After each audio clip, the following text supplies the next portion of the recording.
Saya ini dalam perkembangan pertaniannya, walaupun kita menghadapi pengurangan luas lahan baku, tetapi produktivitas kita itu dalam 1 tahun itu menurut data BBS itu masih lebih 2,9 juta ton. Ya, itu cadangan kita ada di situ. Kelebihan dalam 1 tahun panen itu seperti itu. Pertanyaannya barang itu ada di mana? Barang itu tersebar di mana-mana. Ada di gudang, ada di pasar, ada di rumah kita. Kalau kita tidak import, maka gudang bulog kita akan kosong. Untuk itulah kenapa kita masih import seperti yang selama ini dijalankan. Agar iron stock nasional kita itu terisi. Nah, itu. Jadi sebenarnya kita tidak bukan negara yang kekurangan pangan, tidak. Tetapi ya sebagai bapak bangsa, sebagai kepala negara, kepala pemerintahan, itu selalu memikirkan risiko, faktor-faktor risiko agar apa? Yang 267 jiwa itu setiap hari tidak boleh kekurangan makan. Untuk itu dengan pertimbangan-pertimbangan yang saya sebutkan tadi, maka ada pilihan-pilihan ini. Pilihan-pilihannya adalah satu, intensifikasi yang ada di Jawa dan sentra-sentra produksi. Yang kedua adalah ada ekstensifikasi, membuka lahan baru. Nah, di Kalteng itu adalah dua, satu intensifikasi dan ekstensifikasi dijalankan bersama-sama. Nah, kebetulan ya dalam konteks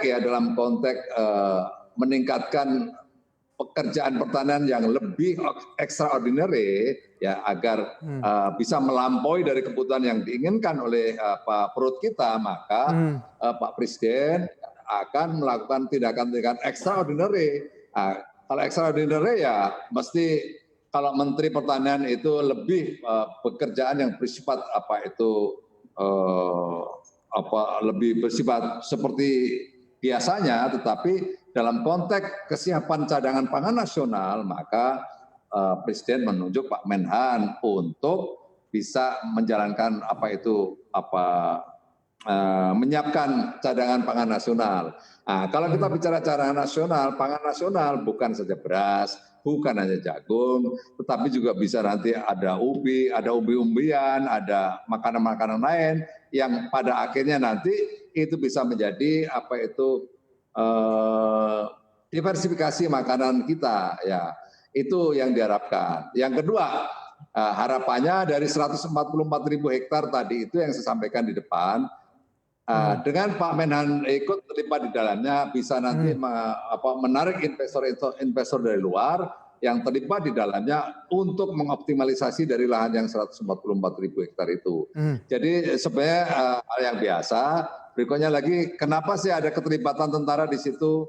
Saya juga perlu jelaskan. Sesungguhnya keterlibatan tentara dalam kesiapan pangan itu sudah cukup lama ya. Waktu saya jadi Panglima TNI, Pak Mentan menginginkan keterlibatan para babinsa di lapangan untuk ikut mendorong para petani di lapangan. Itu sudah saya waktu itu sudah MOU dengan Pak Menteri Pertanian ya.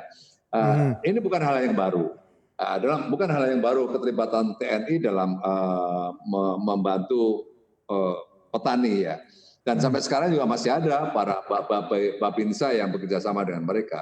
Tapi saya juga tidak menginginkan bahwa tentara terlibat dalam pertanian itu terus-menerus. Nanti perannya para kepala dinas di daerah ngapain dia kan begitu. Tetapi dalam konteks yang diperlukan, pada dasarnya TNI siap saja. Karena dalam undang-undang juga di dalam pasal 7 juga ada military operation other than war atau operasi militer selain perang, itu ada peran-peran non militer yang dijalankan oleh TNI untuk membantu pemerintah daerah.